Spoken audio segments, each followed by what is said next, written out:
저희가 좀 몰두를 하려고 합니다. 그래서 좀 미리 광고를 드리고요. 다른 특별한 광고는 없네요. 오늘 저희가 오전 설교 후에 주의 만찬이 있습니다. 오늘 저희가 살펴볼 본문은 고린도전서 2장 14절입니다. 고린도전서 2장 14절. 그래서 나는 어떤 사람인가 이렇게 제목을 잡았는데요. 이 주보에 넣기에 좀 길어서 제가 축약을 했습니다. 나는 하나님 앞에서 어떤 사람인가, 이런 주제로 오늘 본문과 또 본문과 관련된 구절들을 말씀들을 찾아보려고 합니다. 고린도전서 2장 14절. 성경을 보면 하나님께서 여러 가지 방법으로 사람을 구분하시는 걸 볼 수가 있어요. 그래서 이쪽 킹제임 성경 진영에서 성경을 문자적으로 해석하시는 분들이 가장 많이 구분하는 게 이제 유대인과 이방인과 교회, 이렇게 구분을 하죠. 그래서 하나님께서 사람을 유대인과 교회와 이방인으로 이렇게 구분하기도 하십니다. 또 다른 방법은 조금 더 일반적인 방법인데 남자와 여자와 아이들로 구분하시는 경우도 있습니다. 그렇죠? 남자. 그래서 성인들은 다 남자에 속해요. 성인 남자는. 또 성인 여자는 다 여자에 속하고, 이제 성인이 아닌 남자와 여자는 다 아이들에 속합니다. 그래서 이렇게 남자, 여자, 아이들 이렇게 구분하시기도 하시죠. 또 오늘 우리는 세 종류의 사람에 대해서 살펴보고 각자 자신은 이 세 종류의 사람 중 어느 부류에 속하는지 생각해 보려고 합니다. 그래서 항상 강조하는 것처럼 하나님의 말씀으로 자신을 또 들여다보는 시간을 가지려고 합니다. 그래서 우리 교회도요, 오늘 저희가 살펴보려는 이 세 종류의 사람이 다 있습니다. 본성에 속한 사람이 있고, 육신을 따라 사는 사람이 있고, 또 영에 속한 사람이 있어요. 다 있습니다. 어느 교회나 이 세 부류의 사람들이 다 있습니다. 킹제임 성경 진영도 마찬가지고 일반 개신교회도 마찬가지일 거예요.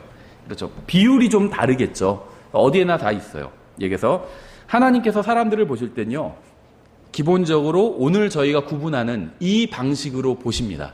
우리 사람들은 좀 다른 방식으로 보잖아요. 저는 요즘 자본주의 사회, 그러니까 우리나라도 그래도 세계적으로 보면 좀 선진국에 들잖아요. 경제 규모가 한 10위권에 들고, 이런 국가에서는 두 가지로 분류해서 보는 것 같아요. 돈 있는 사람, 없는 사람. 이렇게 아주 간단하게 보는 것 같아요. 그래서 그 돈이 기준이 되는 것 같아요. 이제 하나님은 다르게 보신다는 겁니다. 그렇죠. 돈은 전혀 기준이 아니에요. 하나님께는 의미가 없는 것이, 의미가 없는 거예요. 어떻게 보면 하나님께는. 우리한테는 의미가 크잖아요, 돈이. 하나님께는 의미가 없어요. 이런 주제에 대해서 나중에 저희가 좀 살펴보려고 합니다. 오늘 저희가 다시 주제로 돌아와서요, 하나님께서는 세 부류로 사람을 나눠보시는데, 다른 사람을 생각하지 마세요. 앞에 본성에 속한 사람, 육신을 따라 사는 사람, 이럴 때는 다른 사람 생각하고, 영에 속한 사람 할 때는 자기 생각하고, 이러지 마시고요. 하나님의 말씀에 자기를 한번 비춰보세요. 나는 어떤 사람인가. 그래서 지금은 일종의 그리스도의 심판석에 서는 모의고사를 보는 시간이라고 보시면 됩니다. 그래서 어렵진 않아요. 그냥 나는 이 세 부류의 사람 중에 어떤 부류에 속하는지, 그리고 내가 영에 속한 사람이 되기 위해선 어떻게 해야 되는지, 이거를 생각해 보시면 됩니다. 저희 잠깐 본문을 먼저 읽겠습니다. 찾으셨으면 고린도전서 2장 14절 다 같이 읽어보겠습니다. 시작. 그러나 본성에 속한 사람은 하나님의 영의 것들을 받아들이지 아니하나니 그것들이 그에게는 어리석은 것이니라. 또 그가 그것들을 알 수도 없나니 그것들은 영적으로 분별되느니라. 그래서 본성에 속한 사람, 이렇게 말씀하고 있죠. 성경 한 구절에서 세 부류의 사람을 다 말씀하고 있지는 않고요. 이제 성경 여기에서는 본성에 속한 사람, 여기에서는 육신을 따라 사는 사람, 저기에서는 영에 속한 사람, 이렇게 이제 여러 곳에서 이 세 부류의 사람에 관해서 말씀하고 있습니다. 잠깐 먼저 기도하겠습니다. 하나님 아버지, 주님께서 저희들에게 주신 말씀으로 인해서 감사드립니다. 저희가 이 말씀의 거울을 통해서 저희의 영적 실상을 바르게 볼 수 있도록 주님 저희의 눈을 열어주시기 원합니다. 감사드리며 예수님의 이름으로 기도드렸습니다. 아멘. 성경에 의하면 세 종류의 사람이 있죠. 첫 번째는 본성에 속한 사람. 그래서 영어로는 내추럴 맨입니다. 내추럴 맨. 근데 들어보시면 아시겠지만 세상에서는 이게 그렇게 나쁜 의미로 쓰이지는 않는 말이에요. 이 내추럴 맨, 내추럴하다. 저 사람 참 자연스럽다. 이런 말을 하잖아요. 이게 나쁜 말은 아니에요. 그렇죠? 저 사람 좀 인위적이다. 이게 나쁜 말이죠. 얼굴이 인위적이야. 그럼 욕이죠. 수술했다는 거고. 자연스럽다. 수술했는데 자연스럽게 됐다. 이 말은 또 칭찬이에요.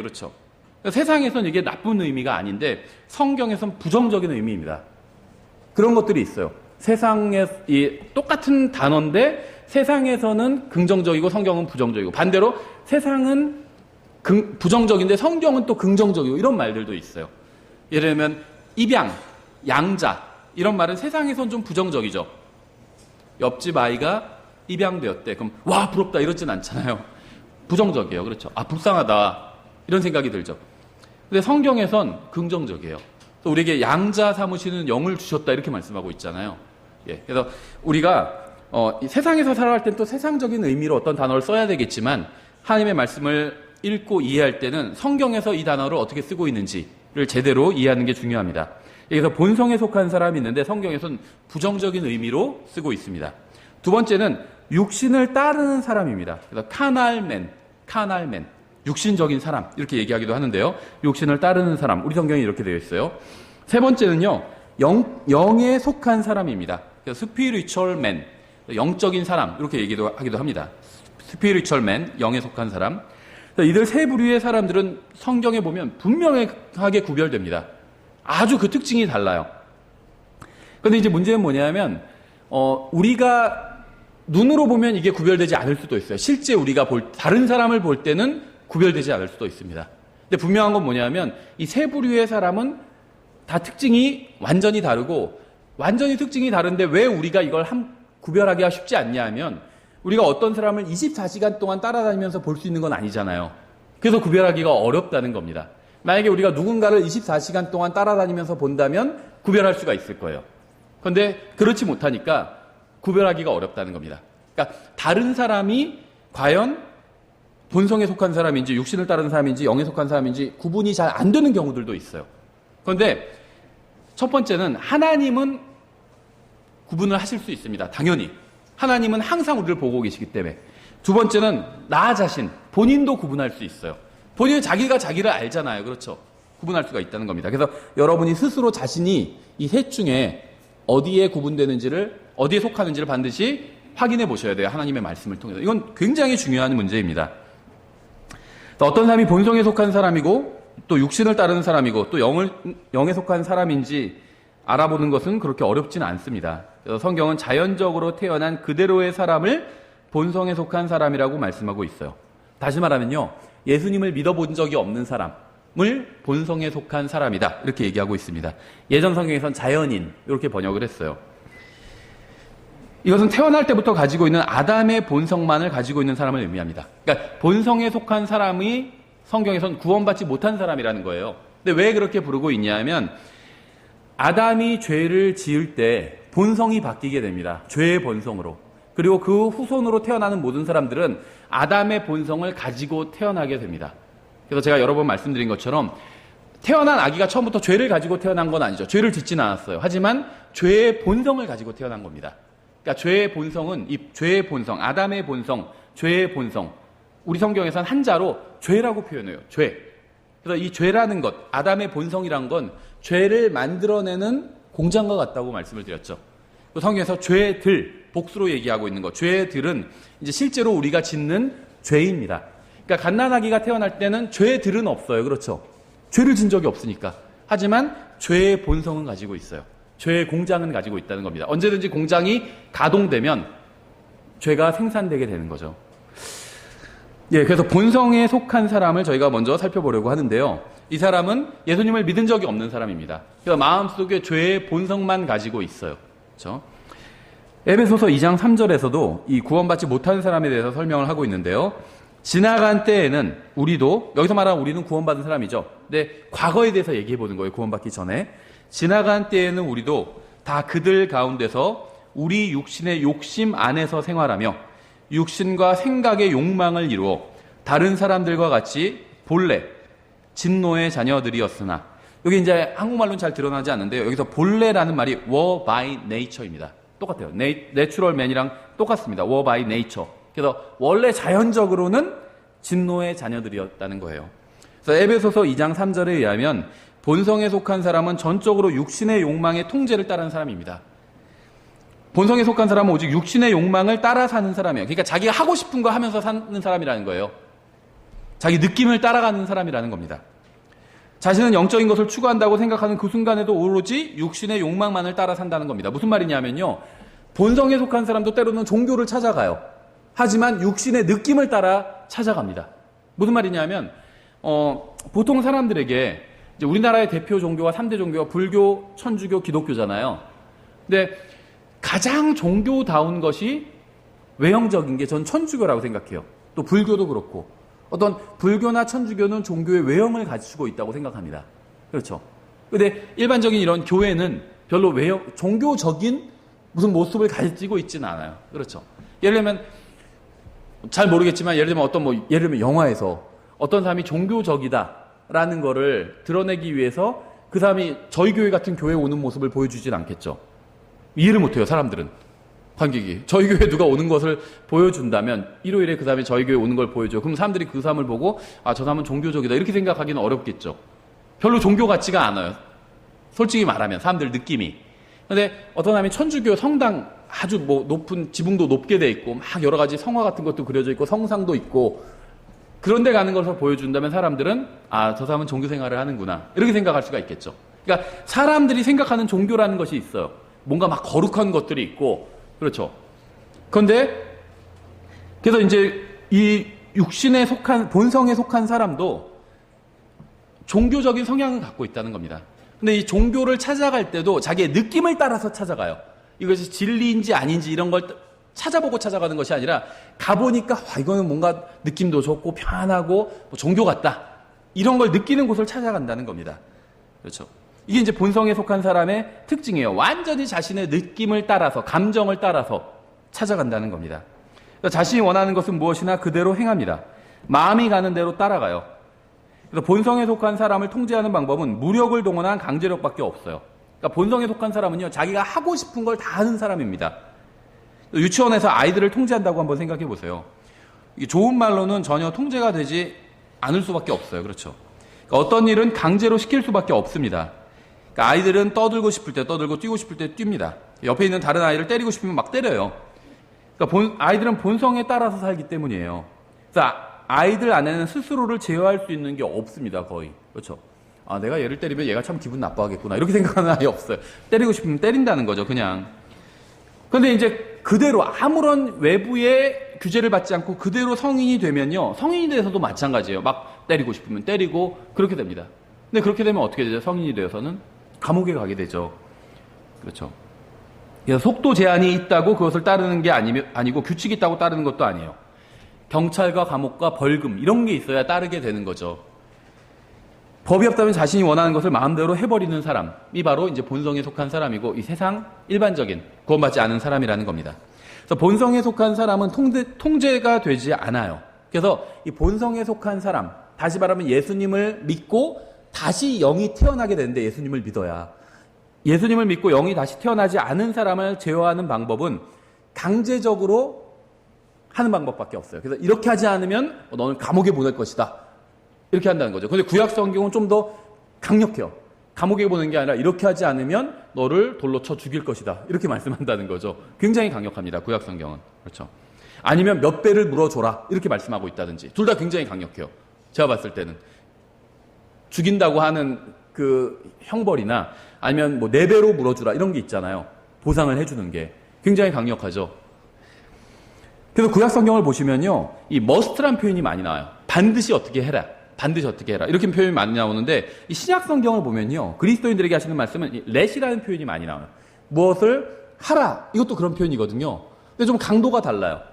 무엇을 하라.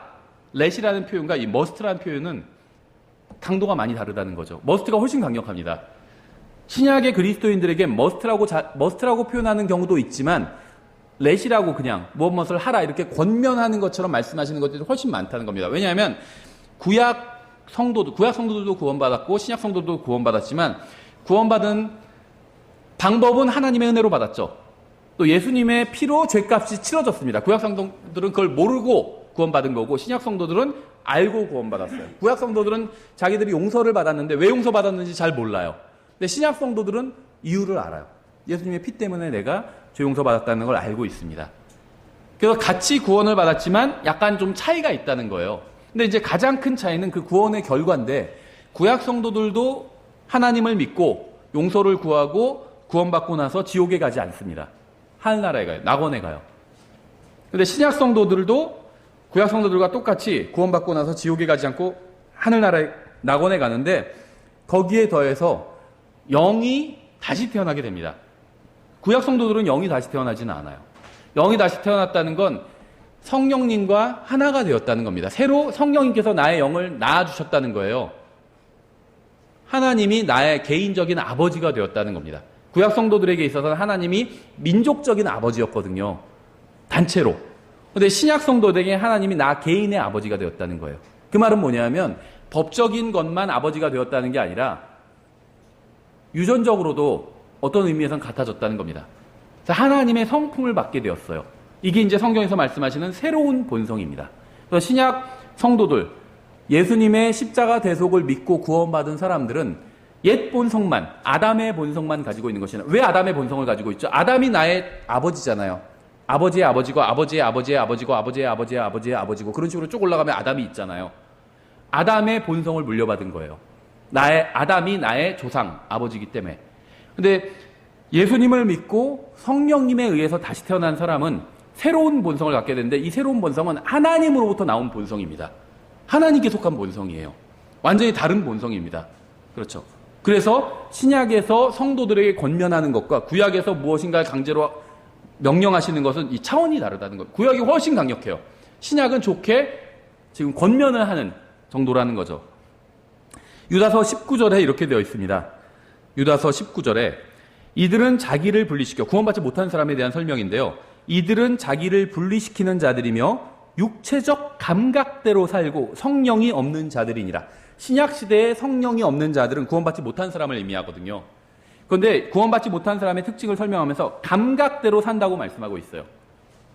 그리스도인은요, 감각대로 사는 사람이 아닙니다. 감각대로 살면요, 엉망진창이 돼요. 가정도 엉망진창이 되고 교회도 엉망진창이 돼요. 내 감각이란 건 느낌이라는 거거든요. 내 느낌은 저 사람이 싫어요. 그렇죠. 저 사람한테 욕을 해주고 싶어요. 그럼 그 느낌을 따라 감각대로 살면 그 사람한테 욕을 하게 되죠. 그럼 교회에 엉망진창이 돼요. 서로 싸우게 되고. 그래서 그리스도인은 감각대로 사는 사람이 아니에요. 하나님의 말씀대로 사는 사람입니다. 나는 저 사람이 내 마음에 들지 않아요. 쫓아냈으면 좋겠어, 교회에서. 그래도 그 사람도 예수님을 믿고 구원받았다면 예수님의 피로 구원받은 사람이에요. 좋던 싫던 영원히 나와 하늘나라에서 함께 될 사람입니다. 같은 하나님 아버지를 둔 형제가 된 거예요. 자매가 된 것이고. 그렇죠. 예수님은 그 사람을 위해서 죽어주셨고 지금도 그 사람을, 내가 미워하는 그 사람을 위해서 기도해 주고 계신 거예요. 나의 태도를 바꿔야 되겠죠. 하나님의 말씀대로 사는 거예요. 그렇죠. 예, 그래서 그 사람들은 자연스러운 게 좋은 거라고 생각할지 모르지만 성경은 그렇지 않다고 말씀하고 있어요. 자연스러운 건 좋은 게 아니라고 말씀하고 있습니다. 본성에 속한 사람은 거듭난 사람이 아니고 성령이 없는 사람이기 때문에 자신의 감각대로 살아갑니다. 그들은 항상 자신이 느끼는 것을 이야기하고 말해요. 그래서 항상 자기 느낌을 얘기해요. 내가 보니까 여기 교회 느낌 너무 좋다. 아니면 느낌이 오늘은 안 좋다. 느낌을 얘기합니다. 항상. 느낌은 기준이 되면 안 돼요. 하나님의 말씀이 기준이 되어야 됩니다. 내 느낌은 이렇지만 하나님의 말씀이 무엇인가 말씀하고 있다면 그것을 따라야 된다는 거죠. 본성이 구원받지 못한 사람은 항상 자신이 느끼는 것을 이야기하죠. 그들은 항상 좋은 느낌을 찾아가요. 그래서 교회를 선택하는 기준도 느낌이에요. 이 교회에 오니까 느낌이 좋아. 그래서 밥도 뭐 예를 들면 좋고, 뭐 식사도 좋고, 내가 뭐 별로 불편한 게 없고, 시설도 좋고, 느낌이 좋아. 이 교회 가니까 느낌이 별로 안 좋아. 불편하고. 느낌을 찾아가요. 그럼 잘못된 선택을 하게 된다는 거예요. 교회를 선택할 때도요, 하나님의 말씀에 따라서 선택해야 돼요. 말씀으로 비춰보고 말씀대로 하는 교회인지 아닌지 그 기준이 되어야 된다는 거죠. 본성에 속한 사람도 종교를 가지고 있어요. 그래서 그들의 종교에는 웅장한 건물, 또 성상, 특정한 복식, 의식 이런 것들이 있습니다. 그래야 종교적인 어떤 종교라는 느낌이 나기 때문에. 고린도전서 2장 14절 오늘 본문이죠. 이렇게 말씀하고 있죠. 그러나 본성에 속한 사람은 하나님의 영의 것들을 받아들이지 아니하나니 그것들이 그에게는 어리석은 것이니라. 또 그가 그것들을 알 수도 없나니 그것들은 영적으로 분별되느니라. 본성에 속한 사람에게는 성경이 어리석은 것으로 보이고 구원받은 사람에게는 이 세상이 어리석은 것으로 보입니다. 서로 달라요. 구원받지 않은 사람에게는 예수 그리스도의 죽으심과 묻히심과 부활하심에 대한 복음 이해의 것을 전하는 것은 별로 큰 소득이 없어요. 그래서 구원받지 않은 사람과 막 다른 논쟁을 할 필요가 없다는 겁니다. 그냥 복음만 전하면 돼요. 구원받지 않은 사람에게는. 근데 구원받지 않은 사람이 자꾸 다른 얘기를 하려고 하거든요. 복음 전하다 보면 다른 얘기를 하려고 그러면 다시 복음으로 돌아와야 돼요. 그렇죠. 예를 들면 저도 어떤 분한테 복음을 전하는데 잘 아는 분이에요. 복음을 쭉 전하면 이분은 이제 자기가 굉장히 관대하기 때문에 자기는 복음을 잘 들어준다. 이제 이런 뉘앙스를 풍기고 싶어 하거든요. 그런데 그렇다고 해서 제가 복음 전하는 걸 또 듣고 싶어 하지는 않아요. 사실은. 불편하니까. 자기가 죄인이라고 그러고 죽으면 지옥 간다고 그러고 그러니까 별로 듣고 싶어 하지를 않아요. 그래서 막 복음을 쭉 전하면 갑자기 엉뚱한 질문을 막 던져요. 근데 마리아는 그래도 마리아는 예수님 엄마잖아. 그럼 마리아 믿는 게 더 낫지 않아? 아들 믿는 것보다 엄마 믿는 게 더 낫지 않아? 막 이런 엉뚱한 얘기를 해요. 예, 그러면은 저는 이제 의도를 알아요. 그 의도를. 예. 워낙 이제 가까운 분이니까. 그래서 성경에 의하면 마리아는 예수님의 육신에 낳으신 엄마일 뿐이고 예수님은 마리아를 통해서 태어나시기 전에도 예수님의 존재 자체는 계셨다. 예수님은 하나님인데 인간의 몸을 입고 오시고 인간의 몸을 입고 오실 때는 사람을 통해서 여자를 통해서 태어나시는 방법이 있으니까 그 방법을 사용하신 거고 그걸 마리아를 선택하신 거다. 마리아도 하나님 앞에선 죄인 구원받아야 될 죄인일 뿐이다. 구원받지 않으면 지옥에 가는 거고 마리아는 구원받고 하늘나라에 가는데 구원받지 않으면 지옥에 가게 된다. 다시 복음으로 돌아오거든요. 복음으로 항상 돌아와야 돼요. 그래서 구원받지 않은 사람에겐 복음을 전하는 것 외에 다른 걸 논쟁하는 거는 큰 의미가 없다는 거죠. 그 사람들은 성경이 사회나 도덕이나 정치에 대해서 말씀하시는 것이 어리석은 것이라고 생각하기 때문입니다. 사회적으로. 예를 들면 지금 사회적인 전 세계적인 분위기는 동성연애를 허용하는 거죠. 이게 사실은요 자유민주주의 사상에도 맞는 거예요. 전 동성연애가 옳다는 게 아닙니다. 동성연애는 잘못된 겁니다. 성경에 의하면. 아직은 우리나라는 이렇게 설교한다고 해서 벌금을 물지 않았는데 영국 같은 데서는 벌금 물고 그러더라고요. 동성연애는 잘못된 거예요. 하나님의 말씀에 의하면. 그렇죠. 하나님의 말씀이 진리라면 동성연애는 크나큰 죄입니다. 그렇죠. 그런데 이 세계가 점점 민주화되어 가고 있잖아요. 뭐 좋은 의미든 나쁜 의미든. 근데 거기에는 이 동성연애를 허용하는 게 맞아 들어간다는 거예요. 왜냐하면 자유민주주의라는 건 사람이 무엇을 하든지 다른 사람에게 기본적으로 피해를 주지 않으면 자유롭게 할 수 있다는 거거든요. 동성연애도 자기들끼리 어디서 뭐 좋아서 뭔 짓을 하던 다른 사람한테 피해를 주는 건 아니잖아요. 그냥 이제 표면적으로. 그럼 그거를 허용해 주는 방향으로 나아간다는 거예요. 그게 이제 이 세상의 방향이라는 겁니다. 이걸 우리가 바꿀 수가 없어요. 그렇죠. 이 물결을 바꿀 수가 없다는 겁니다. 다만 우리는 성경은 이렇게 말씀하신다. 이렇게 사람들에게 알려줄 수는 있죠. 그런 짓을 하는 사람들은 하나님께서 심판하실 것이다. 그런 사람들을 이렇게 얘기해 줄 수 있다는 겁니다. 당신들이 세상에서 국가에서 그거를 허용하고 하고 뭐 즐기는 건 자유인데 하나님께서는 심판하실 거다. 이걸 우리가 전하는 사람이에요. 우리가 막 세상을 바꿀 수는 없어요. 막 동성연애 무슨 하는 단체가 있는지 모르지만 거기 앞에 가서 막 데모하고 예를 들면 뭐 국회의사당 앞에 가서 데모하고 이렇게 해서 바꿀 수도 없다는 겁니다. 그리고 하나님께서 우리에게 그런 걸 명령하신 적도 없어요. 가서 세상을 변화시켜라 라고 명령하신 적이 없다는 겁니다. 복음성가에는 있지만 뭐 오라 우리가 세상을 변화시키자 뭐 이러잖아요. 예수 그리스도의 계절이 오게 하자 막 하는데 그 의도는 알겠어요. 의도는 좋은 의도로 하는 거겠죠. 뭐 제가 그 사람들을 함부로 판단하고자 하는 건 아닙니다. 의도는 좋지만 성경에선 그런 명령을 하신 적이 없다는 겁니다. 예수님께서 재림하셔서 한꺼번에 바로잡으실 거예요. 잘못된 세상을. 우리에게 맡기신 임무는 무엇이냐면 잘못 행하고 있는 세상, 잘못 가고 있는 사람들에게 경고하라는 거예요. 하나님의 말씀으로. 그렇게 가는 건 당신 자유겠지만 그렇게 가면 반드시 심판을 받게 될 겁니다. 경고하라는 거예요. 그게 우리의 임무라는 겁니다. 그걸 하면 하나님의 명령대로 순종을 한 거예요. 그렇죠. 그래서 성경은 사회에 대해서, 정치에 대해서, 뭐 경제에 대해서, 도덕에 대해서 다 말씀하고 있어요. 우리는 그것들을 사람들에게 전해야 됩니다. 그렇죠. 그런데 사람들은 그걸 들으면요 어리석게 여겨요. 누가 그런 구닥다리 같은 걸 아직도 믿고 있지? 그렇게 생각한다는 겁니다. 성경이 간음, 음행, 도둑질, 거짓말에 대해서 무엇이라고 말씀하시는지 얘기하면요 구원받지 않은 사람들은 우리가 미쳤다고 할 겁니다. 시대에 너무 뒤떨어졌다. 간음이라니 무슨 간음이야, 사랑이지. 이렇게 그렇죠 부른다는 거예요. 제가 말씀드린 적 있죠. 타이타닉.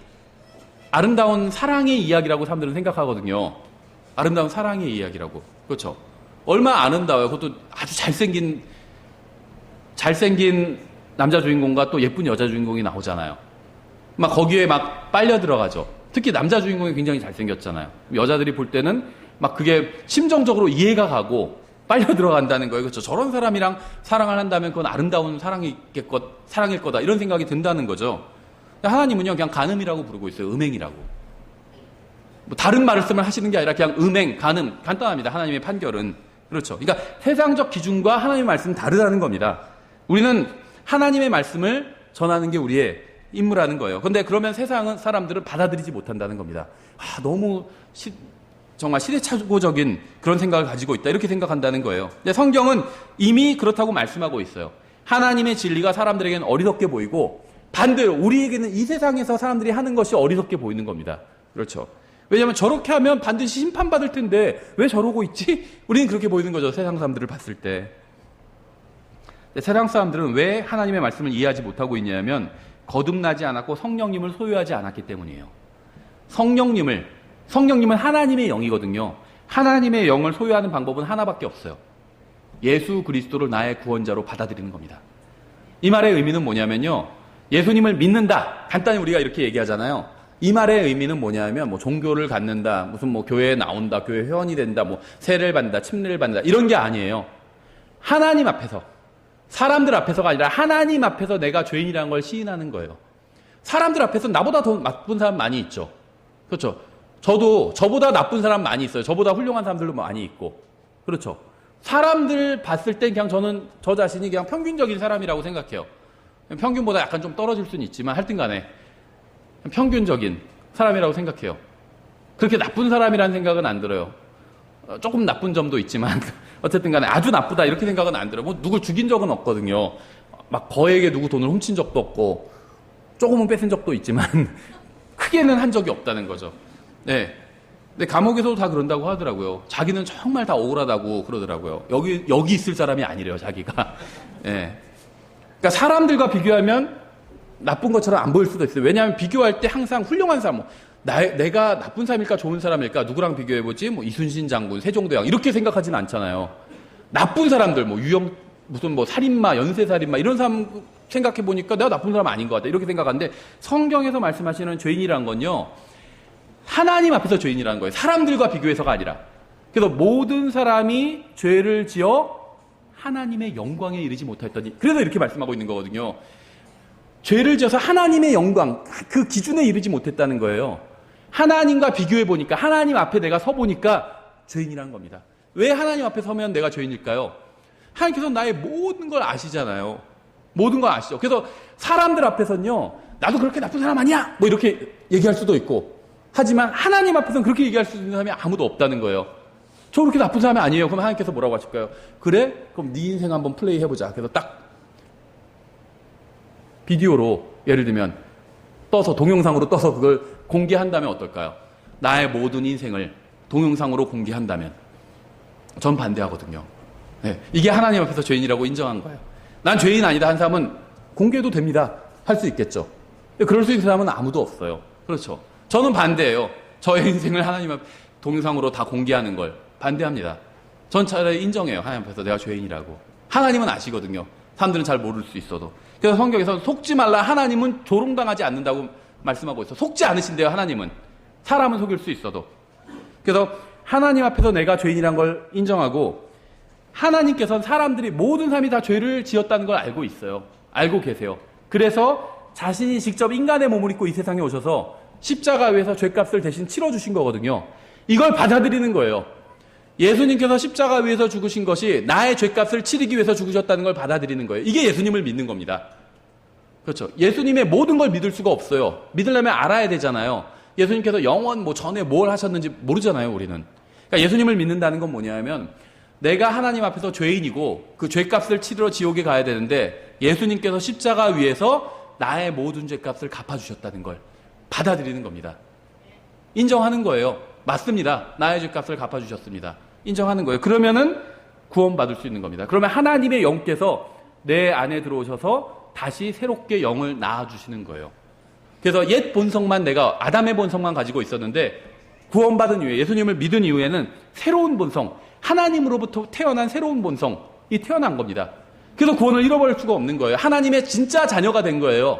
그냥 예수님 믿으니까 자녀로 쳐줄게가 아니라 진짜 자녀가 된 겁니다. 진짜 자녀가 된 거예요. 예, 그래서 본성에 속한 사람에게 가장 필요한 것은 구원받는 거예요.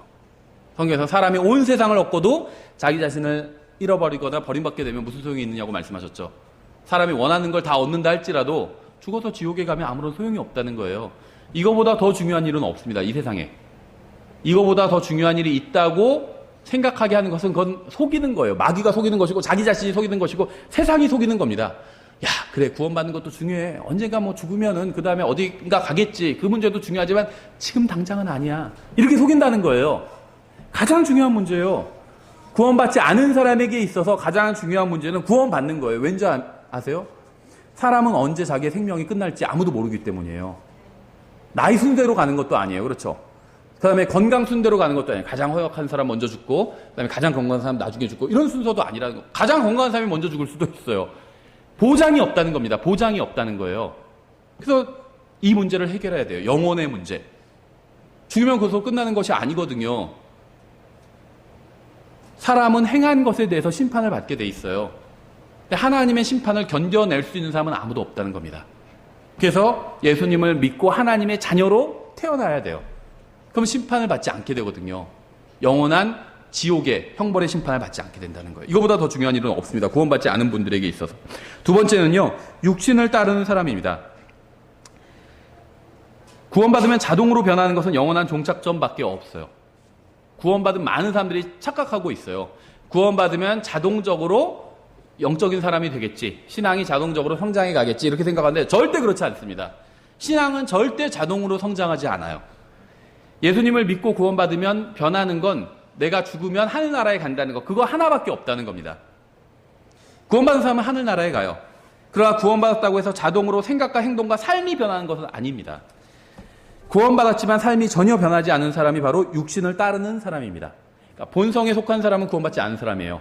육신을 따르는 사람은 구원은 받았지만 구원받지 않은 사람처럼 사는 사람입니다. 대부분의 교회 구원받은 사람들은 다 육신을 따르는 사람에 속해요. 저희 교회도 예외가 아니라고 생각합니다. 육신을 따르는 사람은 구원받았지만 육신을 따라서 사는 사람이에요. 성령님을 따라서, 말씀을 따라서 사는 사람이 아니라 육신을 따라서, 다른 말로 하면요, 자기 생각대로 사는 사람이라는 거예요. 육신을 따르는 사람은 구원받은 사람이지만 구원받지 않은 사람처럼 살아갑니다. 구원받지 않은 사람이 최고의 가치로 여기는 것이 무엇일까요? 돈이에요. 저는 그렇게 생각해요. 돈이라고 생각해요. 그렇죠. 너희가 하나님과 마귀를 겸하여 섬길 수 없느니라. 이렇게 되어 있지 않아요, 성경은. 너희가 하나님과 만몬을 겸하여 섬길 수 없느니라. 돈이잖아요. 만몬, 재물이거든요. 하나님과 재물을 겸하여 섬길 수 없대요. 이 세상에서 가장 큰 종교는 재물교예요. 재물교. 재물을 섬기는 종교. 가장 멤버가 많아요. 그 종교가. 그렇죠. 여기도 있을 거예요. 불행한 사실이지만. 독립침례교회들도 있어요. 다 이 재물교 회원들이. 재물을 가장 큰 가치로 여기면서 살아가요. 예.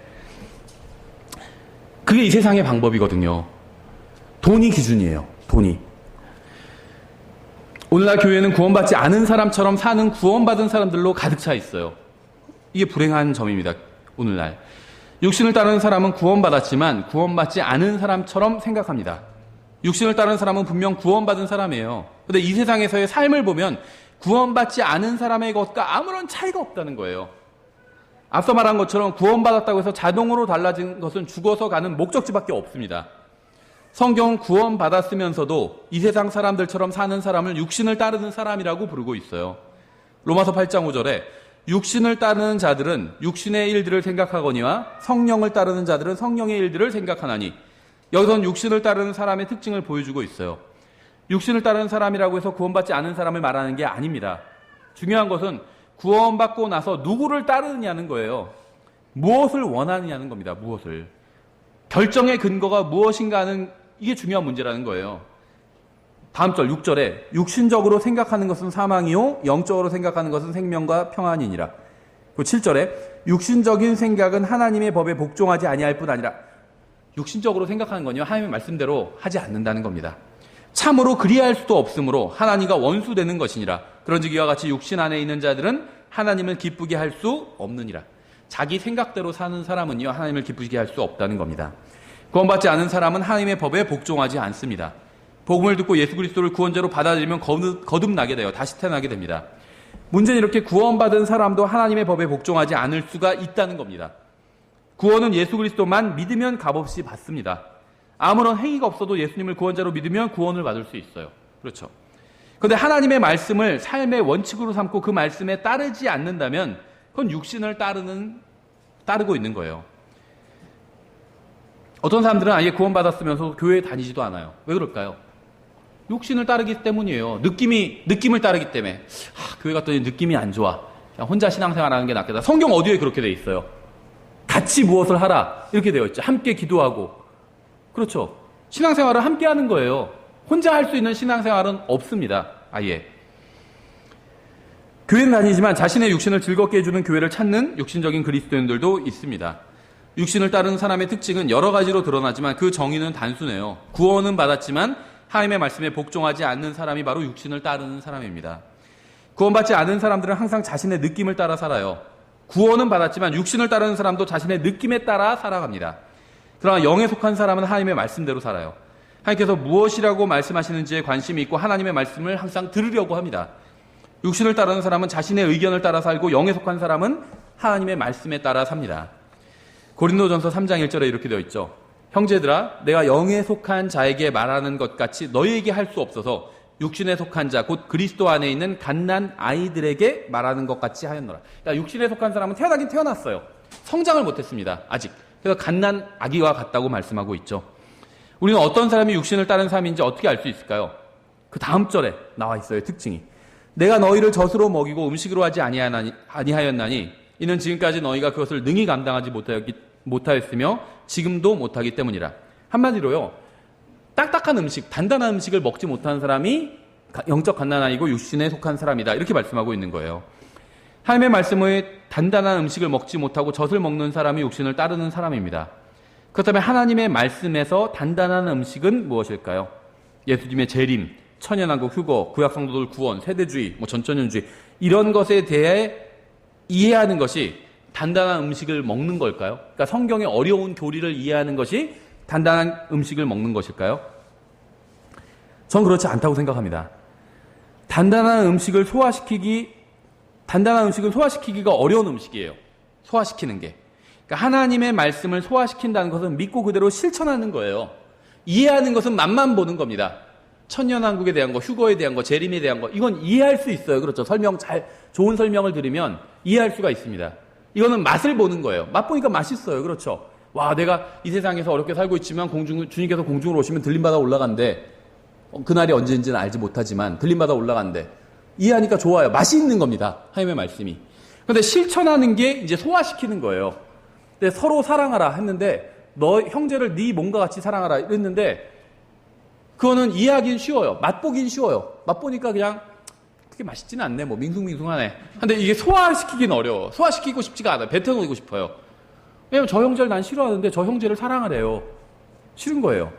스타일도 싫고 그냥 사실 생긴 것도 싫어요. 그런 경우가 있잖아요. 마음에 안 들어. 밥 먹는 것도 마음에 안 들고 얄밉고 왜 자기가 매일마다 항상 줄 앞에 서서 먹지 막 그렇게 보이고 싫어요. 그냥 그 형제가. 그렇잖아요. 사람이 싫으면 이빨 닦는 것도 싫다고 그러잖아요. 그 이빨 닦는 걸 보는 것도 싫다고 그러잖아요. 싫은 거예요. 그 사람이. 이게 뭐냐면 사랑하라는 말씀을 소화시키지 못한 거예요. 싫어요. 소화시키기도. 이게 육신적인 거예요. 그러니까 영적 갓난아기인 거예요. 입에 단 것만 좋아요. 자기가 뭐를 주님을 위해서 성경 보상 주신다. 천년왕국에서 어떻게 되고 우리의 모든 눈물이 다 씻기고 무슨 아픔도 다 사라지고 이런 건 이해하기가 쉽죠. 달콤해요. 내 입에. 그래서 자기를 희생하라는 거. 형제를 위해서 희생하고 위해서 기도하고 복음을 전하고 사랑하고 이거 다 쉬운 일이 아니거든요. 누가 땡볕에 나가서 복음 전하고 싶은 사람이 누가 있어요? 직장 동료에서 복음 전하고 싶은 사람이 누가 있어요? 그런 얘기하면 관계가 어색해질 수도 있는데 직장 상사에게 복음 전하고 싶은 사람이 누가 있어요? 내가 잘릴 수도 있는데 잘못하면. 그렇죠. 어려운 일이에요. 그러니까 이런 건 소화시키기가 어려워요. 그래서 이런 게 단단한 음식이에요. 예, 이해하기 어려운 게 단단한 음식이 아니라 실천하기 어려운 게 단단한 음식이에요. 예. 그래서 육신적인 사람은 이 단단한 음식을 소화하지 못합니다. 그래서 육신을 따르는 사람은요, 성경의 일부에만 복종하는 사람이에요. 골고루 먹지 않고 뷔페 가서 자기 좋아하는 것만 먹잖아요. 요거는 먹고, 그렇죠. 하늘나라에 가는 거는 먹고, 보험자라는 건 요거는 안 먹고. 이게 육신적인 사람이에요. 골라서 먹는 거죠. 편식하는 거예요. 자신이 순종하길 원하지 않는 말씀은 순종하지 않습니다. 오직 자신이 좋아하는 말씀에만 순종해요. 이런 사람이 바로 육신을 따르는 사람입니다. 3절, 그 다음 절에 너희가 아직도 육신에 속하였도다. 너희 가운데 시기와 다툼과 분열이 있으니 너희가 육신에 속하여 사람들처럼 걷지 아니하느냐. 지금 여기에서는 구원받았는지 그렇지 않은지에 대해서 말하고 있는 게 아닙니다. 시기와 다툼과 분열을 일으키는 사람이 바로 육신을 따르는 사람이에요. 아무리 성경을 많이 알고 있어도 시기와 다툼과 분열을 일으키면 그 사람이 바로 육신을 따르는 사람입니다. 어떤 사람이 육신을 따르는 사람이냐 아니면 영에 속한 사람이냐 하는 문제는 본질적으로 성경 지식과는 관련이 없어요. 성경 어디서도 성경을 잘 모르면 육신적인 사람이니라 이렇게 말씀하신 적이 없다는 겁니다. 영적으로 성장하기 위해서는 필수적으로 성경을 알아야 되지만 성경 지식만 있다고 해서 자동으로 영에 속한 사람이 되는 것은 절대 아니기 때문입니다. 오히려 시기와 다툼과 분열을 일으킨다면 성경 지식이 많다 할지라도 육신을 따르는 사람이에요. 아무리 많은 성경 지식을 가지고 있다 할지라도 시기와 다툼과 분열을 일으킨다면 영적으로 어린 아이에 지나지 않습니다. 그렇죠. 예전에 좀 젊었을 때 형제들끼리 막 성경 지식에 대한 열정이 있었어요. 거기까지는 좋은데 더 나아가서 아직 영적으로 성장하지 못했던 거죠. 지식은 추구했는데 영적으로 성장하지 못했어요. 그래서 막 새로운 책이 나오면 뭐 미국에서 이제 새로운 책이 오면 좋은 책이면 막 서로 먼저 읽으려고 그래서 서로 막 그 지식을 자기가 먼저 더 쌓으려고 쌓고 나서 은근히 물어보고 형제 혹시 이런 거 알아? 하면서 막 물어보고 예. 근데 저 형제가 나 알아 하고 내가 모르는 걸 또 막 얘기해요. 그럼 막 시기하기도 하고 그렇죠. 이게 육신적이라는 거예요. 육신적인 거예요. 아무리 많은 성경 지식을 가지고 있다 할지라도 시기와 다툼과 분열을 일으킨다면 영적으로 어린 아기인 겁니다. 다른 사람들에게 은혜와 자비와 친절을 베풀고 다른 사람들과 잘 지낼 수 없다면 결코 영에 속한 게 아니에요. 성경을 얼마나 많이 알고 있는지와는 상관없이 자신과 다르면 조금도 참아주지 못하고 함께 지내지 못한다면 육신을 따르는 사람이고 영적인 아기일 뿐입니다. 성경의 어려운 교리를 안다고 해서 영에 속한 사람이 되는 게 절대 아니에요. 난해 구절이나 무슨 어려운 교리를 많이 안다고 해서 영에 속한 사람이 되는 게 아닙니다. 자신을 사랑하는 사람이나 사랑스러운 사람하고만 잘 지낼 수 있는 사람을 예수님께서는 세리들과 같은 사람이라고 말씀하셨어요. 그렇죠? 세리들도 자기들을 사랑하는 사람은 사랑하지 아니하느냐 이렇게 말씀하셨잖아요. 그런 일은 누구나 할 수 있는 일이고요. 본성에 속한 일이기 때문에 나에게 좋은 얘기만 하고 잘해주는 사람을 사랑하는 건 어렵지 않은 일이라는 거죠. 자신을 사랑하는 사람만 사랑하는 것은 구원받지 않은 이방인들도 할 수 있는 일입니다. 이것은 육신을 따른 사람이 하는 일이에요. 자신의 의견에 100% 동의하는 사람하고만 잘 지낼 수 있다면 육신을 따르는 사람일 뿐입니다. 저는 지금 누가 구원받지 못했다는 이야기를 하는 게 아니에요. 진정한 영적 성장, 스피리추얼리티, 그러니까 진정한 영적 성장, 영성은 성경 구절을 몇 구절이나 인용할 수 있느냐에 달려있지 않아요. 진정한 영적 성장, 진정한 영성은 예수 그리스도를 얼마나 사랑하느냐에 달려있어요. 그리고 예수님을 사랑하는 사람은 항상 예수님의 자녀들도 사랑합니다. 예수님께서 위에서 피를 흘려주신 사람들도 사랑해요. 그렇죠. 구원은 받았지만 구원받지 않은 사람들처럼 사는 사람들이 있어요. 구원받지 않은 사람들과 만나서 사귀고 노는 게 즐거운 구원받은 사람들도 있습니다. 구원받은 사람들과 만나서 교제를 나누는 것보다 구원받지 않은 사람들과 있는 게 더 즐거운 사람들이 있어요. 왜냐하면 그들은 육신을 따르는 사람들이기 때문입니다. 육신을 따르는 사람은 자신의 의견에 동조해주고 자신의 눈에 가치가 있는 사람과만 교제를 나눕니다. 항상 자신의 이미지를 생각해요. 아무도 알아주지 않으면 교회를 위해서 일하지 않습니다. 누군가 알아주는 사람이 있을 때만 일하는 모습을 보여요. 육신을 따르는 사람은 다른 사람이나 다른 사람의 자녀가 교회에서 인정받고 칭찬받는 것을 보면 견디지 못해요. 육신을 따르는 사람은 교회에서 분열을 일으키는 사람입니다.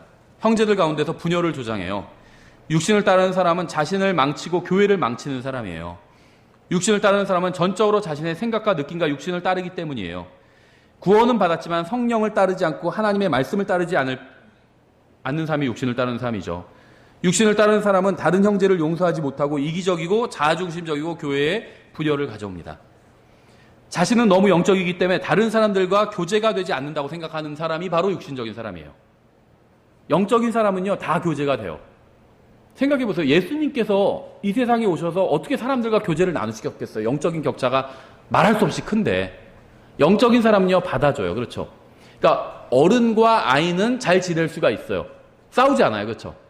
아이들은 싸우거든요. 잘 지내다가도 애들 보면요, 잘 지내다가도 갑자기 막 싸우고 있어요. 가서 별거 아닌 것 같고. 싸우고 있다는 거예요. 아이들은 서로 싸워요. 자기 주장을 하기 때문에. 근데 어른들은 아이랑 싸우지 않아요. 그렇죠? 그래서 어른인 거예요. 그렇죠? 영적인 사람은요, 영적으로 성숙한 사람은 육신적인 사람들과 잘 지낼 수 있다는 겁니다. 맞춰줘요. 기다려주고, 인내해주고. 저희가 이제 오후 성경 공부, 오늘 야고보서를 하는데, 인내가 주제거든요. 이게 굉장히 중요해요. 저도 깜짝 놀랐어요. 인내에 대한 말씀들을 찾아보면서. 우리가 생각하는 것 이상으로 중요하고, 얼마만큼 중요한 줄 아세요? 하나님의 왕국만큼 중요해요. 왜 그런지 제가 증거 구조를 보여드릴게요. 오후에. 이러면 이제 오후 출석률이 좀 높아질 수도 있겠죠. 광고를 하면. 근데 정말 중요해요. 저도 깜짝 놀랐어요. 인내에 관한 말씀 찾아보면서 내가 생각했던 것보다 훨씬 더 중요하더라고요. 영적인 사람은요, 인내할 줄 아는 사람이에요. 여기에 사실 사역의 비결이 있거든요. 인내할 수 있어야 돼요. 기다려줄 수 있어야 되고. 갈라디아서 6장 7절 8절이죠. 속지 말라. 하나님은 조롱당하지 아니하시나니 사람이 무엇을 심든지 그대로 거두리라. 자기 육신에게 심는 자는 육신으로부터 썩는 것을 거두되 성령에게 심는 자는 성령으로부터 영존하는 생명을 거두리라. 육신을 따르는 사람의 또 다른 특징은 현재를 넘어선 미래를 보지 못한다는 겁니다. 오늘 하는 일이 한 달 후에 어떤 결과를 가져올지 생각하지 못한다는 거예요. 올해 하는 일이 10년 후에 어떤 결과를 가져올지 생각하지 못한다는 겁니다. 지금 인생에서 하는 일이 그리스도의 심판석에서는 어떤 결과를 가져올지 생각하지 못한다는 거예요. 심은 그대로 거둘 거예요. 심은 그대로. 미래를 대비해야 되죠. 저축도 해야 돼요. 이게 잘못된 게 아닙니다. 있는 돈 다 교회에 갖다 바치는 게 잘하는 게 아니에요. 저축을 해야 돼요. 우리가 재정에 대해서 공부할 때 살펴봤었죠. 돈을 벌어서 가정을 위해서, 교회를 위해서, 또 사회를 위해서 세금도 내야 되고 사회를 위해서 써야 돼요. 돈을 벌어야 돼요. 저축을 해야 됩니다. 가정의 미래를 위해서 저축을 해야 돼요. 그건 어리석은 게 아니에요. 현명한 것이고 믿음 없는 게 아니에요. 믿음이 있는 겁니다. 다만 10년 후, 20년 후의 자녀들, 나의 노후 또 준비해야 되지만 그것만 준비하는 것이 아니라 영혼을 대비해야 돼요. 영혼을. 지금 내가 사는 이 인생이 그리스도의 심판석에 영향을 준다는 거예요. 그걸 대비해야 된다는 거예요. 현재만을, 이 세생, 내 80세까지만을, 90세까지, 100세까지만을 생각하는 사람은 어리석은 사람이라는 거예요. 그 이후에도 우린 영원한 생명을 받았잖아요. 그 이후도 준비해야 된다는 거예요. 어떤 사람은 믿음으로 살면 아무런 계획을 세우지 않아도 된다고 합니다. 그런데 하나님께서 항상 계획을 세우시는 분이에요. 하나님께서는 인간을 위한 구원 계획을 가지고 계시고 자신의 왕국을 위한 계획을 가지고 계시고 성막과 성전을 향한 계획을 가지고 계셨고 십자가 구속을 통한 계획을 세우셨고 또 교회를 위한 계획도 세우셨습니다. 믿음이 있다는 이유로 계획을 세우지 않는 것은 결코 성경적인 것도 아니고 믿음이 있는 것도 아니에요. 우리는 믿음이 있기 때문에 영혼을 위한 계획을 세우고 또 영혼을 위해서 살아가고 있는 겁니다. 그리스도의 심판석에 설 것을 대비한 계획을 세우고 그것을 실천하면서 살아가야 된다는 거예요. 진정으로 믿음이 있다면. 남자가 구원을 받았다 할지라도 아내를 사랑하지 않으면 가정은 분열되죠. 여자가 구원을 받았다 할지라도 하나님의 말씀에 따라서 남편에게 순종하지 않으면 또 가정이 분열됩니다. 붕괴될 수도 있고. 그러니까 사랑과 순종은 영적인 것입니다. 다른 사람을 사랑하고 하나님의 말씀에 순종하지 않는 곳은 다 분열이 됩니다. 가정도 마찬가지고 교회도 마찬가지예요. 다른 지체를 사랑하지 않고 말씀의 권위에 순종하지 않는다면 교회는 분열되고 이것은 육신의 일의 결과입니다. 하나님의 말씀에 순종하는 것은 율법주의가 아니라 영적인 거예요. 하나님을 존중하는 것, 하나님을 존중하는 태도를 갖는 것, 이거는 율법주의가 아니라 영적인 거예요. 고린도후서 10장 3절부터 5절에 이렇게 되어 있어요. 비록 우리가 육신 안에서 거르나 육신의 몸을 입고 산다는 거예요. 육신을 따라 싸우지 아니하노니 우리의 전쟁 무기는 육신에 속하지 아니하고 하나님을 통해 강력하여 요새들도 무너뜨리느니라.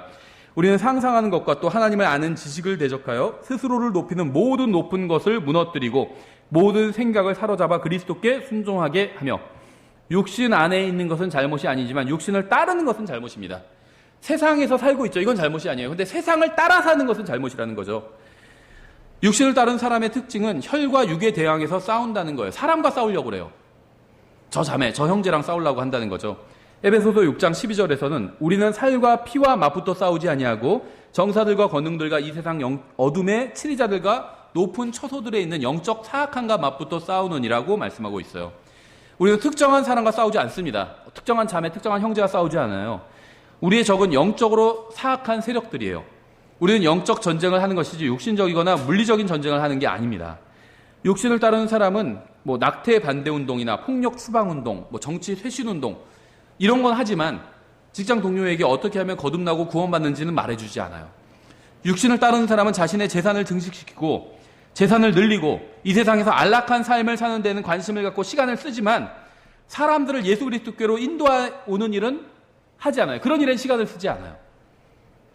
육신을 따르는 사람은 자신의 아이들이 학교에서 좋은 평가를 받게 하기 위해서 노력하지만 이웃을 예수 그리스도께로 인도하기 위해서는 노력하지 않습니다.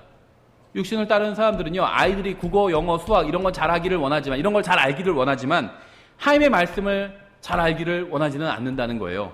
국어, 영어, 수학을 공부하기 위해서 한 달에 100만 원, 30만 원, 50만 원 쓰는 걸 아까워하지 않지만 아이들이 하나님의 말씀을 알게 하기 위해서 돈을 쓰는 그건 아까워한다는 거예요. 그렇죠. 돈을 쓸 생각도 당연히 없고 어디 공짜로 해주는 데 없나 이런 것만 찾고. 그렇죠. 육신을 따르는 사람들은요, 다른 그리스도인들과 싸우고요, 설교자와 싸우고 다투고 비난하지만 마귀와는 싸우지 않아요. 자기의 육신과는 싸우지 않습니다. 육신적인 그리스도인도 교회 일에 관심을 갖긴 하지만 오로지 교회가 자신의 뜻대로 돌아가고 있는지, 자신이 교회에서 주목받는데 자신이 교회를 편하게 다닐 수 있는 이런 거에만 관심을 갖는다는 거예요. 우리의 원수는 테러 단체가 아닙니다. 우리의 원수는 정치인도 아니에요. 야당이나 여당이 우리의 원수가 아닙니다. 성경에 그런 말씀이 없어요. 공교육 제도가 우리의 원수도 아닙니다. 민주주의나 공산주의도 우리의 원수가 아닙니다. 유엔이나 나토 이런 것도, 러시아 이런 것도 우리의 원수가 아니에요. 환경 파괴범들도 우리의 원수가 아닙니다. 다른 그리스도인들도 우리의 원수가 아닙니다. 이 세상을 파괴하거나 아니면 이 세상을 더 좋은 곳으로 만들려고 하는 사람들도 우리의 원수가 아닙니다. 이런 사람들과 싸우는 것은 육신적인 싸움이에요. 야당과 싸우는 사람들, 육신적인 사람이에요. 여당과 싸우는 사람들, 육신적인 사람들이에요. 우리의 원수는요, 온 세상을 속이고 있는 마귀예요. 이 세상이 전부인 것처럼, 돈이 최고인 것처럼 속이는 그 마귀가 우리의 원수예요. 사람들의 시선을 사로잡아 가잖아요. 우리의 인생을 낭비시키잖아요. 돈을 버는 게 잘못됐다는 게 아니에요. 우리가 필요한 것을 위해서는 돈을 벌어야 돼요.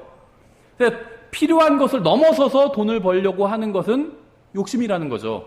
그렇죠. 그렇게 속이고 있어요, 마귀가. 우리의 원수는 사람들을 지옥으로 보내고 있는 사악한 영들이에요. 우리의 원수는요, 바로 우리의 육신이에요. 우리가 영적 성장을 하는데 방해가 되는 우리의 육신이 우리의 원수예요. 세 번째, 간략하게 영에 속한 사람을 살펴보도록 하겠습니다. 만약 자신이 영에 속한 사람이라고 생각한다면, 가만히 지금까지 설교를 들어보니까 나는 영에 속한 사람인 것 같아. 그렇게 생각하는 분이 있다면요, 그 사람은 영에 속한 사람이 아닌 게 확실합니다. 예, 미안한 말이지만. 예, 만약 자신이 영에 속한 사람이 아니라고 생각한다면 그 사람은 영에 속한 사람일 수도 있어요. 아닐 수도 있고 영에 속한 사람일 수도 있어요. 이거나 같아요. 어떤 사람 이런 기도하는 사람도 있어요. 하나님, 저를 겸손한 사람으로 만들어 주셔서 너무 감사합니다. 이렇게 기도하는 사람도 있어요. 그 사람은 겸손한 사람이 아닌 게 확실해요. 그렇죠. 겸손한 사람은요, 자기가 겸손하다고 생각하지 않아요. 의로운 사람은요, 자기가 의롭다고 생각하지 않아요. 죄인들은요, 자기가 죄인이 아니라고 생각해요. 반대로 생각해요, 사람들은. 그렇죠. 하나님 앞에서 의롭다함을 받기 위해서는 자기가 죄인이라고 생각해야 돼요. 그렇죠.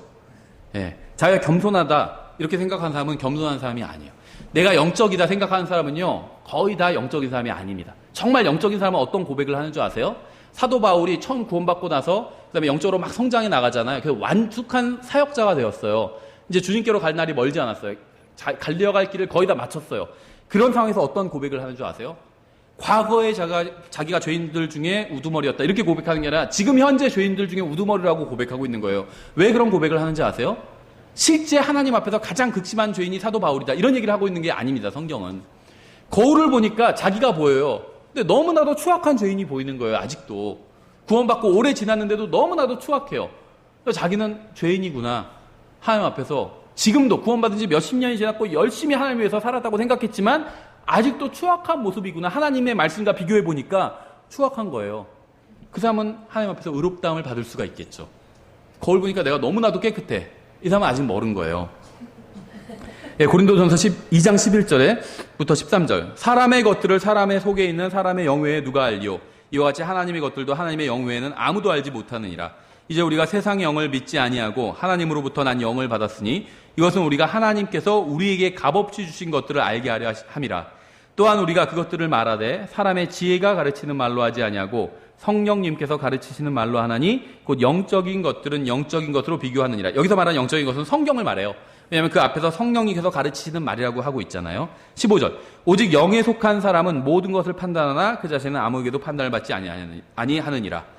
구원받았다고 해서 자동으로 영에 속한 사람이 되는 것은 아닙니다. 성령님께서 가르치시는 말씀인 하나님의 말씀을 따라야 영에 속한 사람이 될 수 있어요. 구원받은 사람은 누구나 영에 속한 사람이 될 수 있는 가능성을 가지고 있어요. 영에 속한 사람은요, 하나님의 말씀을 따라서 사는 사람입니다. 이 직장에 내가 다녀야 하는가? 성경은 무엇이라고 말씀하고 있는가? 생각한다는 거죠. 내가 저 사람과 사귀어야 되는가? 여기서 끝나지 않아요. 영에 속한 사람은. 성경은 무엇이라고 말씀하고 있는가? 이걸 생각한다는 거예요. 내가 저 옷을 입어도 되는가? 여기서 끝나지 않아요. 뭐 편하니까 입지 뭐. 이렇게 가지 않는다는 거죠. 성경은 무엇이라고 말씀하시고 있는가? 여기까지 간다는 거예요. 내가 이 교회 다녀도 되는가? 이렇게만 생각하지 않아요. 성경은 무엇이라고 말씀하고 있는가? 이걸 생각한다는 거죠. 내가 누구와 결혼해야 되는가? 여기까지만 생각하지 않아요. 성경은 무엇이라고 말씀하고 있는가? 여기까지 생각한다는 거예요. 배우자에게 어떻게 대해야 되는가? 여기까지만 생각하지 않아요. 화가 나니까 그냥 확 질러버려야지 이렇게 생각하지 않는다는 거죠. 성경은 무엇이라고 말씀하고 있는가? 여기까지 생각한다는 거예요. 아이들을 어떻게 양육해야 되지? 여기까지만 생각하지 않아요. 성경은 무엇이라고 말씀하고 있는가? 여기까지 생각한다는 거죠. 돈을 어떻게 써야 되지? 여기까지만 생각하지 않아요. 성경은 무엇이라고 말씀하고 있는가? 여기까지 생각한다는 거예요. 영에 속한 사람은 모든 판단과 관계와 행위를 하나님의 말씀대로 하려고 합니다. 왜냐하면 하나님께서 인생을 가장 잘 아시는 분이고 인생의 모든 문제의 정답을 아시는 분이라고 인정하기 때문이에요. 주의 말씀은 내 발의 등불이요 내 길의 빛이니이다. 이렇게 고백하고 있잖아요. 하나님께서 모든 지혜와 지식을 가지고 계세요. 영에 속한 사람은 하나님의 뜻에 따라 살고자 합니다. 영에 속한 사람은 하나님의 말씀을 알고자 하고 하나님의 말씀대로 살고자 합니다. 갈라디아서 6장 1절부터 2절 이렇게 되어 있죠. 형제들아, 만일 어떤 사람이 잘못에 빠지거든 영적인 너희는 온유의 영으로 그러한 자를 회복시키고 내 자신을 살펴보아 너도 시험에 들지 않게 하라. 너희는 서로 남들의 짐을 지라 그리하여 그리스도의 법을 성취하라. 여기서는 영에 속한 사람의 또 다른 특징에 대해서 말씀하고 있죠. 사람들은 성경을 많이 알면 영적이라고 생각합니다. 건전한 교리를 믿으면 영적이라고 생각해요. 근데 자신이 영적이라고 생각하면서 교회를 위해서는 아무런 일도 하지 않으려고 한다는 경우가 많다는 거죠. 왜냐하면 영에 속한 사람이 아니기 때문에 교회를 위해서 아무런 일도 하지 않는 거예요. 엄청난 일을 해야만 영에 속한 사람인 게 아닙니다. 교회 내에서 다른 사람을 위해서 일하고 섬기는 것이 바로 영적인 거예요. 자신이 어지럽히지 않았기 때문에 자신이 치우지 않아도 된다고 생각하거나 자신이 망가뜨리지 않았기 때문에 자신이 고치지 않아도 된다고 생각한다면 영에 속한 사람이 아니에요. 육신적으로 어린 겁니다. 저도 이거 누가 이랬어? 치워? 그러면은 뭐라고 하는지 아세요? 이거 내가 안 했어. 언니가 했어. 아니면 동생이 했어. 이렇게 얘기하거든요. 성숙한 사람은 그냥 치워요. 그렇죠? 지저분한 걸 보면. 근데 어린 사람은 자기가 안 치워. 이거 내가 안 했는데 내가 왜 치워? 이렇게 생각한다는 거죠. 다른 사람의 짐을 대신 지는 게 영적인 거예요. 예수님은 죄를 지은 적이 없지만 다른 사람들의 죄를 대신 짊어지셨어요. 각자 자신의 일만 하는 게 하나님의 뜻이라면 우리 중 누구도 구원받지 못했을 겁니다. 예수님은 의무감 때문에 우리를 구원하신 게 아니거든요. 그러므로 우리는 다른 사람의 짐을 져야 됩니다. 이것이 바로 영에 속한 사람의 특징이에요. 영적인 것은 단순합니다. 구원받기 전에는 오직 자식이 자신만 생각하면서 살았어요. 다른 사람들을 생각하는 것은 새로운 생명과 관련이 있습니다. 영에 속한 사람은 다른 사람의 필요를 무시하지 않아요. 영에 속한 사람은 어려움에 처한 형제를 보고 제사장이나 레위인처럼 그냥 지나치지 않습니다. 영에 속한 사람은 타락한 형제를 비판하고 있는 것이 아니에요. 비판만 하지 않는다는 거예요. 영에 속한 사람은 다른 사람을 온유의 영으로 돕고 일으켜주고 세워주고 회복시켜주려고 노력을 합니다. 영에 속한 사람은 낙심한 형제들을 비판하지 않아요. 왜냐하면 자신도 낙심한 적이 있기 때문에. 영에 속한 사람은 다른 사람을 배려할 수 있는 사람입니다. 이것이 바로 영적 성숙이에요. 갓난아기는 스스로 기저귀를 갈지 못하죠. 어린아이들도 잘 하지 못합니다. 성장한 사람이 갈아줄 수 있겠죠. 부모가 갈아줄 수 있어요.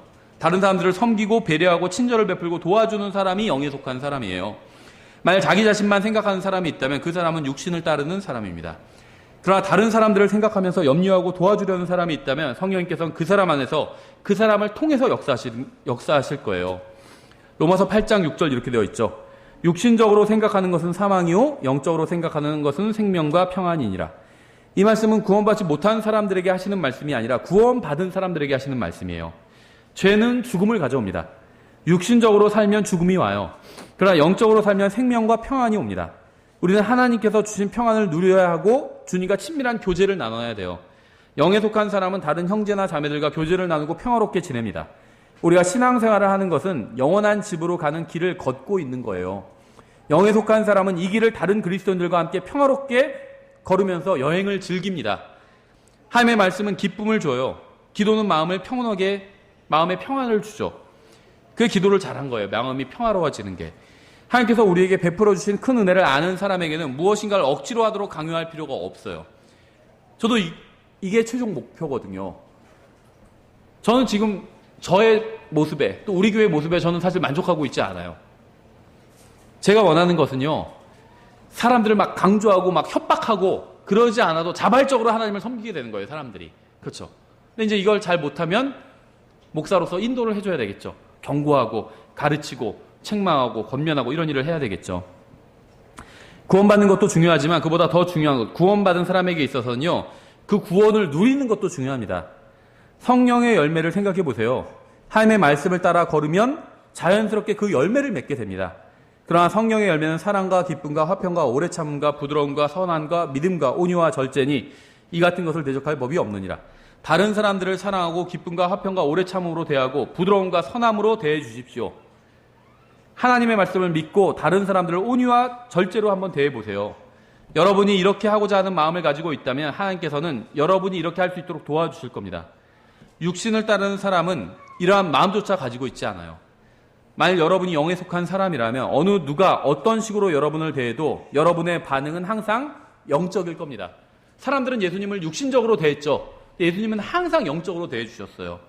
여러분이 육신을 따르는 사람이라면 여러분은 어떤 일이 벌어질 때 육신적인 반응을 보이게 될 거예요. 성경에는 구원받지 못하고 지옥으로 가고 있는 본성에 속한 사람들이 있어요. 우리 교회도 있을 수 있어요. 그렇죠? 구원은 받았지만 구원받기 전처럼 육신을 따라서 육신을 따라 사는 사람이 있습니다. 우리 교회도 있죠. 성령님의 인도에 따라 하나님의 말씀대로 사는 영에 속한 사람들도 있습니다. 우리 교회도 있겠죠. 있었으면 좋겠어요. 자신이 본성에 속한 사람인지 육신을 따르는 사람인지 영에 속한 사람인지 한번 점검해 보시기 바랍니다. 하나님께서 뭐라고 하실지 그리스도의 심판석에서 너는 성경을 따라서 말씀대로 산 사람이구나. 너는 구원은 받았지만 육신만을 따라 산 사람이구나. 무엇이라고 말씀하실지 한번 생각해 보셔야 된다는 겁니다. 여러분이 구원받지 못한 본성적인 사람이라면, 본성에 속한 사람이라 할지라도 주님께서는 구원해 주실 수 있어요. 육신을 따르는 사람도 영에 속한 사람이 되도록 도와주실 수 있습니다. 하나님께서 여러분을 도와주셨으면 좋겠어요. 구원받기 이전과 전혀 변한 것이 없다면 이건 문제가 있는 거예요. 구원받기 이전과 똑같아요. 돈에 대한 관점이 똑같고, 그렇죠. 다른 사람에 대한 관점이 똑같고, 문제가 있는 거예요. 구원받기 이전과 같은 방식으로 살고, 같은 생각을 하고 살고, 같은 목적을 갖고 산다면 문제가 있는 거예요. 구원받기 위해서는 저는 돈을 위해서만 살았는데, 다 그렇게 살죠. 돈을 위해서만. 근데 구원받고 나서도 영원이 있고 지옥이 있고 하늘나라가 있다고, 영원한 심판이 있다고 믿으면서도 돈을 위해서 살아요. 돈을 위해서만 살아요. 문제가 있다는 거예요. 하나님께서 여러분의 마음속에서 일하셔서 여러분의 인생을 완전히 새롭게 변화시켜 주시기를 원합니다. 여러분이 원하면 그렇게 하실 수가 있어요. 하나님께서는. 많은 사람들의 인생을 완전히 새롭게 변화시켜 주신 적이 있거든요. 하나님은. 하나님께서 일하실 거예요. 주님께서 하시는 일을 방해하지 마시기 바랍니다. 그렇죠. 주님께서 일하시는 게 뭔 줄 아세요? 마지막으로 제가 하나만 말씀드리면, 아직 내가 구원받지 못한 사람, 본성에 속한 사람 안에서도 지금 주님께서 일하시고 계시는 경우가 있어요. 일하시고 계실 수 있어요. 어떤 게 일하시는 건 줄 아세요? 교회 와서 들어보니까는, 아 그래, 이 세상 삶이 이것만으로 끝나는 건 아닐 거야. 죽음 이후에 분명히 심판이 있는 것 같아. 하늘나라가 있고 지옥이 있는 것 같아. 나도 결단을 내려야 되겠어. 예수님을 믿어야 되겠어. 이런 생각이 들면요, 그냥 든 게 아니에요. 그 생각이 하나님께서 지금 일하고 계신 거예요. 마음속에서. 그걸 방해하면 안 돼요. 받아들여야 돼요. 그 생각을. 또 다른 건 어떤 경우인지 아세요? 지금까지 내가 구원은 받았지만 내 마음대로 살았어요.